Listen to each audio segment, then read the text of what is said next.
মিনিস্ট্রির দায়িত্বে যারা ইতিপূর্বে ছিলেন তারা শুধু এই মিনিস্ট্রিকে বাংলাদেশে বিতর্কিত করেনি, বিশ্বব্যাপী বিতর্কিত করেছেন। তো যে কারণে আমাদের আমাদের মাননীয় মন্ত্রী মহোদয়ের নেতৃত্বে ইটস এ টিম ওয়ার্ক।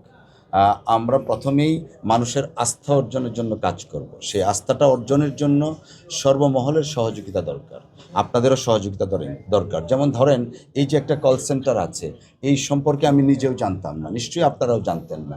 এই কল সেন্টার থেকে যে সেবাটা দেওয়া হচ্ছে 24/7, সারা বছরব্যাপী এই সেবাটা দেওয়া হচ্ছে, এটাকে কীভাবে আরও এক্সপান্ড করা যায়, কীভাবে আরও জবাবদিহিতার মধ্যে আনা যায়, জনবল কিভাবে বাড়ানো যায়, সেই জিনিসটা আমরা কাজ করব। পাশাপাশি একটু আগে আপনারা যেটা দেখলেন, বিনামূল্যে ওখানে যে কোনো একজন এসে সেবা নিতে পারেন। আমি খবর নিলাম দৈনিক 200 থেকে 300 মানুষ আসে।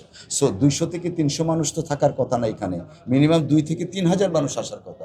যদি মানুষ জানতেন যে ভূমি মন্ত্রণালয় থেকে এই সেবাটা দেয়া হচ্ছে, তাহলে মানুষের সংখ্যা আরও বাড়ত, প্রতিনিয়ত আরও বাড়ত। তো আমাদের এক্সিস্টিং যে সেবা কার্যক্রমগুলো আছে সেগুলো হাইলাইটেড করা হবে, এটা আপনাদের মাধ্যমে করতে চাই। আর পাশাপাশি যে কথাটা বলেছেন যে এই মন্ত্রণালয়ের বিষয়ে একটা দুর্নীতির বিষয় সকলেই জানেন, সেটা আপনারাই বলেন।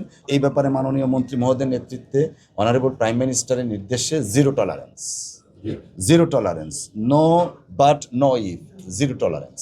এবং কর্মক্ষেত্রে আমরা মনে করি এবং প্রত্যাশা করি যারা প্রজাতন্ত্রের কর্মচারী আছেন, article 21 of the constitution, sub article 2, সেটার পালন করবেন, ওনারা বাধ্যগতভাবে থাকবেন।